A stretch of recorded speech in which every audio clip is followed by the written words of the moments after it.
Hi, everybody. Welcome to the first edition, episode one of Cross Functionality, the show where baseball and softball intersect, male and female, hosted by former college baseball and softball players. My name is Jim, and let me introduce my co host, successful author, and coach, former national champion at the University of Alabama, Cassie Reilly-Boccia. Very excited to do this. Cassie, how are you? Doing well. So excited to do this. Very excited for episode one. Your shirt and your logo matches that of the Yankees interlocking logo, which, by the way, you are a Yankees fan. I have to ask you, just right off the bat, the job that Aaron Boone is doing this year as manager, and you're a coach yourself, very successful one at that. And this guy looks like he's pretty comfortable in his own skin, no? You know what? It impresses me when someone played in one generation and coaches another and does it successfully, because that just showcases the versatility, I think. And, the Major League Baseball is hard. There's so much to it. That's a business that I'm sure a lot of us don't understand. So anytime someone's successful like that, I think it's very impressive for sure. Well, let's give an introduction here to our show. Again, I mentioned that this is an intersection between baseball and softball coaching, and we will be talking as the weeks go on about coaching cues and coaching methods that come from you and your successful playing career. I might sprinkle in some things with baseball, but I'm going to be serving up a lot of that to you. For you to just hit right back at me. But over the next few weeks, we're kind of going to do some, we call it character development, where we're going to be discussing your journey from the time you were in high school all the way to when you had a chance to write a book right after you graduated and won the national championship at the University of Alabama. And today we're discussing your journey through becoming Gatorade Player of the Year. Now, you and I graduated high school in 2008, so we're right around the same age, and I'll let everybody else do the math. But you were the Gator. I was all conference. I was all state. You were New York's Gatorade Player of the Year for softball. And I just want to read off a couple of names here that I found. Latavius Murray that year in football. He went on, of course, to play in the NFL. He was the Gatorade Player of the Year for football in the state of New York. Drew Holiday, Marcus Stroman. These are names, LeBron James. And again, some of these names are more national, but you were on the state level as well. Take me through just what that journey was like in the beginning. Just you've talked about being raised on work ethic and getting to that point of becoming the Gatorade National Player of the Year. Yeah, I think anybody who gets to achieve something, they've had some influx of work ethic, whether they got to watch it, they were taught it, whatever it was. And I think I was thankful for whatever talent I had, but I was not the most talented or gifted, or however you want to look at it. I really prided myself on how much I could work, and that was definitely where I think any confidence I had came from. I grew up watching my dad run his own business. He stopped working for IBM, which is obviously a big corporation, and decided to go do his own business. So there's obviously a lot of late nights and early mornings that I watch with him. And then my mom is just retired, a psychiatric nurse, and raised me as a single mom. And she read her textbooks to me as a kid until I met my now dad a little later. But so I just think being able to watch my two mentors work as hard as they did as I was growing up, there was never a question of, well, how much is that going to take? Do I really want to do it? It was just always, this is what it takes, and this is what you're going to do, and you go from there. And there wasn't any ill feeling about working, for sure. Now, was there, and again, you get a sense once you hit sophomore year, I guess, of high school, I did, that I was a pretty good player and I'd probably go on to play in college. Did you get a sense, though, or when did you get that sense that you have a real chance here to win national awards? What was the jumping off point for you? What year was it? And really, when was it that you kind of realized, hey, look, I could be something special here? Of course, internalizing that, but realizing that you have a pretty bright future ahead of you throughout high school. It's funny. It kind of it went like this and then dropped off before it came back up again. I had only really played locally growing up, and my freshman year in high school, I went and played on this national stage, and I thought I was a pretty good athlete. I was good enough to make this team. And then I went from town ball to national ball like that. It was like missing, next state over ball. I felt like I was so overmatched. I think I bet at 136 my freshman year. I would only play when we were up by a lot or down by a lot. Most of the time I struck out. I mean, I couldn't even catch a ball at first base. It was like, it would hit me right in the chest sometimes. And I was like, and I remember coming down at the end of that year and telling my parents, like, listen, like, we're not wasting our money anymore. I clearly cannot play in college. Like, you can take me off this team. And my dad, really, he was like, listen, let's stick it out. Let's at least go to nationals. And it was one of those things where we got to nationals and talk about like the last 13 months clicking for me. It clicked at that moment. And it was in that tournament where I hit against a girl who's going to play at Arizona State that year. I hit again. My hitting finally came together. And of course, I think once physical and mental talent kind of clicks and you have the physical maturity that comes with your freshman, sophomore year in high school, that, everything came together at once. And it really wasn't until my sophomore fall, right after that I was like, okay, I can do this on a national stage. But talk about being at the depths of the bottom of, thinking confidently I can do that. It's funny because my freshman year, I was on an American Legion team and I hit 531. I felt great about myself, but there was always that internal question mark, I guess that's for lack of a better term, that I had, wondering if I could hit. Growing up in southern New Jersey against some of the best pitchers, I had one pitcher my sophomore year who I faced, I think it was like the 6th game, and I was hitting okay, but he was real competition. He was going off to pitch at Elon University at the time, and I think they are still a pretty big time program, although I prefer coastal players. Nevertheless, he was going off to Elon University, and I actually ended up going 2 for 3 off him. So there was that jumping point for me where I thought, okay, now I think I can really compete here at this level and maybe levels beyond that. And I think all athletes have to really go through that. I was just going to say that so many, I wait for that aha moment, and it's, you can tell an athlete till they're blue in the face, you got this, you're doing well. And, it's funny because I actually thought with the metrics era, you would get athletes who would like look at their metrics, compare them, be like, oh, I'm there. But like, you still have athletes who are like, well, I can do this in the cage, but it hasn't happened for me in the game yet. And it really is that moment where they come back, or I get the text where I'm like, okay, they realize it now. They realize they're in control of their future and they can start to see all of this coming together for them. Yeah, we'll be talking a lot about, as the show moves along here through the weeks, about metrics and taking your practice sessions into games. Be sure to subscribe and leave a review for our show. Again, cross functionality, we do greatly appreciate it on Apple, Google, and Spotify. And of course, our YouTube page as well. I'm going to let you plug the YouTube page really quick. Yeah, absolutely. You have a lot of videos up there. Softball Strength Academy. So that's been the offshoot of our main company we started 9 years ago. It's really just been, it started off as a small program I was running at the gym. And in order to try to reach people, I was just posting. And there's been about 8 years of posting. I have a ton of drills on there. I have a ton of conceptual videos. And now we're going to have, obviously, our podcast on there too. So all things hitting, all things sometimes fielding, all things softball, baseball, it's up there. Come Wednesday, July 20th,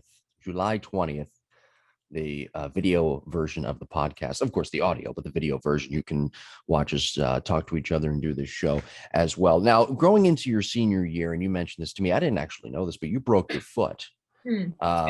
And you broke your foot, and here you are now getting recruited, and all of a sudden you have this setback. And I'm assuming that you couldn't play basketball that winter, correct? I was planning on not anyway, but yeah. So let me ask you this then. What was that like for you mentally, trying to come back? And then here you go, now you get that jumping off point, which we talked about earlier, and now all of a sudden 2 years later, or whatever the timeline is, you break your foot and you take 2 steps backwards. What was that like for you mentally, trying to come back from that? It's funny because I had just come off of playing a fall where I did really well. I got back from Texas on a Sunday, and I was about to go to training on a Monday. And my dad was like, Cass, you might not stop training for the next 4 years. He goes, maybe just take a 1 week break. And I like really wrestled with it. And he goes, have you ever been to a high school football game? And I was like, no, actually, because I was always gone. I was always traveling.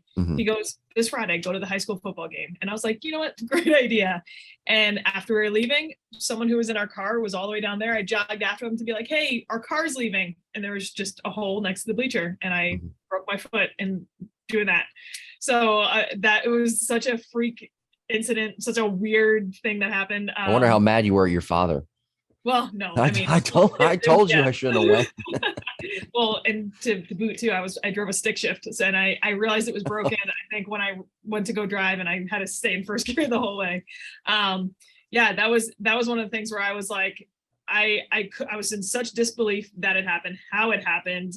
But once you get over that initial shock, I was like, okay, it is what it is. I'm stuck in this cast for however long. And I just reached out to everyone I could. I reached out to my hitting coach. I reached out to my one of my coaches in New Jersey who had worked with me on the mental game. I said, can I just call you every 2 weeks and just we chat? And I was watching old games. And it really did turn into one of the better things that happened to me. I got to work on parts of my game that I never would have. I got pretty strong from just crutching around to high school all day. And yeah, and so and I think probably most importantly, it allowed me to miss the game. And I think what athletes forget when they have little injuries like this, it's you're not where you're supposed to be. You're just not where you thought you were going to be. So this is where we think we are. This is where we end up. And we have all this anxiety that fills the space. The obstacle is the way. We are exactly where we're supposed to be. We are in this moment. It's going to serve us a purpose, and we just have to make the most of it. And if we don't, we're distracted by where we thought we might be at that time.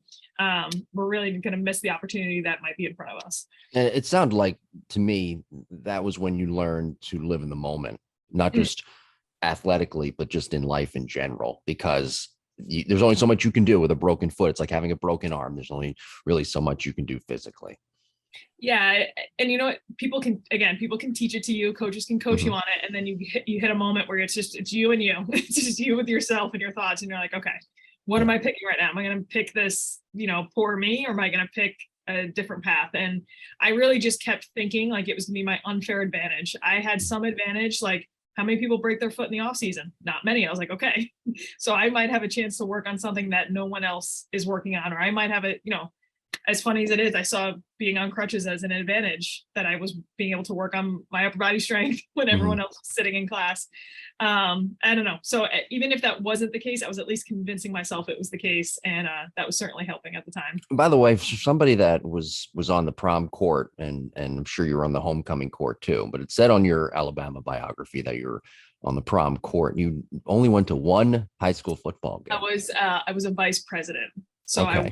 I was more in like, I'd prep a lot Monday through Thursday, and then I'd leave Thursday and go play softball somewhere in some part of the country, Friday, Saturday, Sunday. One high school football game. Yeah. Yeah. It's amazing too, that this freak accident just so happened at that one football game. I can't get over that. Now, physically, what were you doing inching your way back to get ready for the season? Because again, senior year, it's a big season for anybody, really, not just individually, but for your team too. I'm guessing you're on a pretty competitive team as well, your senior year. So what was that like physically trying to get back? Sure. We actually, my junior year, won the section, finished in regionals, and we had most of the girls coming back. So we had really high expectations. We all wanted a state championship. And to be honest, if the internet was what it is now, or if I had access to a cell phone, or, I would probably have done so many different things during that time. Like what? I'm just curious. Any type of strength training. So I might have looked up different type of training you can do for upper body aspects or maybe even nutritional advice when you are not as physically active, whatever it may be. I would have at least been maybe using other resources that we now have very easy access to. Yeah. But now there's an app for that. Exactly. Right. Yeah. Right. Following other professionals on social media, you just end up picking up more, I think, than we realize. Yeah. So someone said, they're like, listen, you should probably do about 100 and 200 push-ups a night, and then about around 300 sit-ups a night, and then you'll be good. I was like, okay, done. Yeah. So I got very good at push-ups. Even something as simple as like a side plank instead of just a traditional plank, like that just didn't cross my mind at the time. So that was at least for the time being while I was on with my foot. I was going to PT every day. Thankfully, he did have a lot of different exercises that I think probably strengthened me in ways I couldn't before. And then when my foot was better, I was going to the gym and following the packet I got from Alabama. So they gave you a packet early then. Yeah. Yes. Around February, March, I got that packet. So it was, hey, this is what you prepare to, be at Alabama. So that was, of course, I was so excited for that. Yeah, and then I would wake up every day. In the morning, I would go to the gym before school, go to school, got done with school a couple periods early just because my lunch was at the end of the day. And then I got to thankfully my hitting coach was within 25 minutes. There's some people who have to travel hours for their coach. I got to see him, and then I'd come home and practice or have a game. And I was in my glory. So that was, some people looked at me like, are you miserable right now? And I was like, no, this is great. Like, right. What I get to do all day. Right. And a lot of non-athletes, I think, and athletes who don't strive to go to higher levels and have the accolades that you do, I really don't think truly understand. Now, and don't forget, everybody, to email us your questions or comments, concerns, whatever, jimbopodcast21@gmail.com. We'll read them on the air. And of course, Cass will answer those questions for you. If you have a question for me, I'll try to answer it, although I don't think I could, but nevertheless, I got to ask you now about playing competitively and how that set you up for just kind of set a baseline for you, and telling you where you need to go and how much better you need to get to be able to compete at that high level, playing competitively outside of high school. How did that come about for you? And how did that become such a big pillar in your athletic success? Yeah, I think if there's any disadvantage of living in the Northeast, it's not just the winter, it's that we don't have softball isn't still a hotbed here. And it really wasn't 10, 15 years ago either. It was the southern part of the United States, especially the West Coast, Texas area. So there was one team in Virginia, and my mom called and asked if I could go to a tryout and to just get an honest evaluation of where I was as an athlete, because it was just tough to do around here. And through that individual, we got recommended a Jersey team. So I played on the Jersey Inferno. We were definitely competitive. We weren't the best in the country, but we competed against the California teams, the Texas teams, the Florida teams. We won some, we lost some, but it was so cool to see. That was very eye-opening to see how much better everybody got because of the competition we were facing. Everyone on our team even said, like, I could have trained 7 days a week back home in a cage at a gym, whatever else, but there's just something to seeing that level of play and being around it. And it's forcing you to continuously be like, all right, well, I got to figure out how to hit that type of screw roll. I got to figure out how to adjust to this type of pitcher. I mean, there are some games we got completely blown out, but we got better, every single time. And that was hugely important. And then even in high school ball, the fact that you're not playing on a high school parity isn't always consistent. You have some highs and really far lows. And the fact that I ended up just in a town that was going to have a really competitive high school team was hugely important too. Yeah. I find it interesting when you said how the Northeast isn't really a hotbed. I guess it still isn't, right, for softball, but I think just sports in general. But there's a lot of great athletes in the Northeast that oftentimes are overlooked because it's not a southern state, or it's not Texas, or it's not California. But there are a lot of competitive teams that can compete with said teams from those states. Definitely. And it's unfortunate because I've heard college coaches flat out say it's not an embarrassing thing for them to say. They're confident in saying, if I have two athletes that are almost identical in talent, but one is from Texas or Florida or whatever, and the other one is from the Northeast, I'm taking the one from the Texas area, or whatever it may be, because it's just the impression that they've been around better softball and that they don't have as much of a learning curve once they do get to college. And I've heard several coaches say that, and it is unfortunate, but it also makes, at the same time, when you do get an athlete from the Northeast, the pride that comes with, yeah, I'm from New York, or I'm from Jersey, or I'm from Pennsylvania, and like, there are phenomenal athletes. But I think athletes in Sarah still have to go and travel in order to get that competition, and there might be a bigger sacrifice on that end, but it does come with some, I guess, a lot of pride associated with it. Yeah, and we'll talk about that chip on your shoulder that you may have had and Northeast athletes have next week in our second episode, your journey to signing with the University of Alabama. Now, for this award, getting back to Gatorade Player of the Year, and that's the title of our episode 1, Cross Functionality. Be sure to subscribe and leave a review. What did it mean for you? Did you take it in when you did win this award? What were your parents' reactions? What was this like? Winning the Gatorade Player of the Year award. Again, a guy like Buster Posey has won this award before. Some softball names, some great softball names, I'm sure, are eluding me, but this is an esteemed award that's been won by some prominent athletes. What was your feeling when you found out that you won? It's funny. I don't think I realized exactly what the award meant.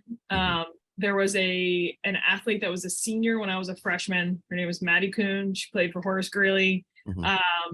Best high school player I've ever played against. She ended up playing for Stanford University. And I just remember my freshman self looked up to her so much. And then my senior, she had gotten Gatorade Player of the Year for softball. And then my senior year, when I had gotten it, I didn't think like, oh, Gatorade Player of the Year. I thought like, wow, like am I like potentially near the same level as Maddie Kuhn? That was my first thought, because I had just put her on such a pedestal in my head. I'd looked up to her so much. And I don't think I really understood exactly what the award meant until afterwards. They send you this big box, and it's like a yearbook of all the previous winners, the current winners from this year, that you have your own like Gatorade with your own label on it, like just little neat things like that, where I was like, this is pretty cool. Like this is, and again, it was one of those things that it was such a fun moment to celebrate with my parents and I. But with anything that came with the journey, it was always, I don't know. It was nice and it was fun to celebrate, but it wasn't ever the end all. And we always knew there was a potential version of myself better than the one I was at. And there was still work left to do.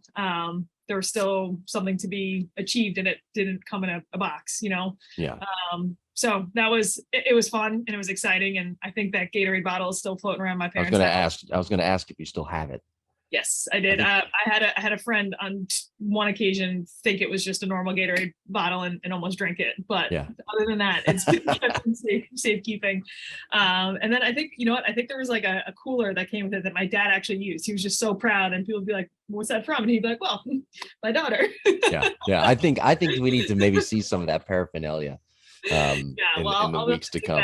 I'll have to dig that up at my parents' house. What advice would you give as we wrap up our first episode? What advice would you give young softball players, young athletes in general, who maybe aren't going to win that award? Might be all conference, might be all state, but they're not going to be the Gatorade Player of the Year. What advice would you give those athletes who are very talented as well? It's very similar to what I talk to my athletes, and honestly, what I even talk to myself about is the accolades are fun and it's a nice reward, but it is just the outcome of your process. And if we're constantly like looking for the next outcome, we're going to teach ourselves to look ahead instead of enjoy where we're at. So it's funny because what actually drives someone to achieve something like that is enjoying the moment and relishing in the moment and the process and the grit and whatever dark places you have to go to work hard to get to an outcome. That it's funny when you actually achieve it. It's like, well, I've just trained myself so much to love the process. Like this outcome was good, but it's almost anticlimactic. Exactly. Yeah. It's like, it almost should feel like that. And it's not that you can't enjoy it, but it should feel like, you know what, the process was so much more fun to get to than just this moment, so that's, I guess, the advice I'd give.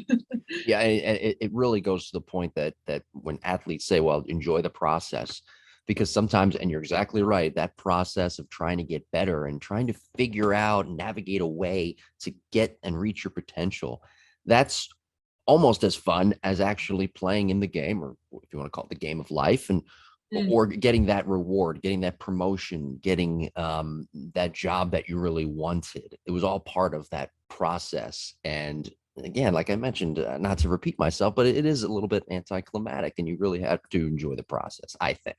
Yes, I think so too. Seems like it, at least. It seems like that works. Really quick. What does that award mean to you today? Gatorade Player of the Year. Do you kind of walk around, still your shoulders back a little bit? Yeah, Gatorade Player of the Year, 2008. I'm, if anything, I guess maybe working with younger athletes now, I'm more just proud of who my parents raised me to be at that age. I really do think that's all that I think of when I think of that award. Like so many people work to help me get to something. The amount of time coaches poured into me, the amount of time my family and spent driving me places, flying me places, the sacrifice that is really what I think of when I think of anything from that time period. So it's I'm proud, but I'm proud because of everything else around it. Well, Cass, great job this week, episode 1. Be sure to follow us on social media. I'm at Jim Tara on both Twitter and Instagram. Cassie is at Coach Cassie RB on Twitter, and Coach Cassie, Coach _Cassie. I'll say that again, Coach _Cassie RB on Instagram. A lot of great videos and short videos, of course, giving some coaching cues as well. Next week, we are going to be discussing you being recruited and signed by the University of Alabama, the Crimson Tide, and what that process and that journey was like, because a lot of people, a lot of athletes don't get that opportunity to get recruited and signed by a powerhouse athletic institution in general. Mm-hmm, for sure. I'm excited. This has been a ton of fun, and I hope everyone enjoys it. And please ask away. Yes, jimbopodcast21@gmail.com. Do you have any plugs before we get up on out of here?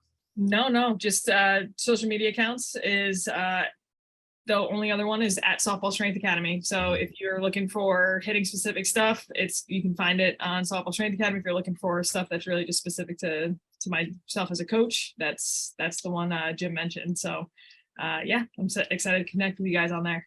And that's where our podcast, video version clips of the podcast will be as well. I want to quickly plug the Lab Epstein Hitting Podcast with myself, Jake Epstein. Cassie was a guest co-host on that at one point as well. That will be every Monday, 9 a.m. New episodes every Monday at 9 a.m. Jake and I talk about baseball, hitting, and some other cool stuff, depending on where we go. All right, good episode this week, Cass. Thank you very much. Episode 2 next week. Cassie getting recruited and signed by the University of Alabama, the Crimson Tide, and what that process was like. We'll talk about that next week. Thank you for joining us. Have a great week.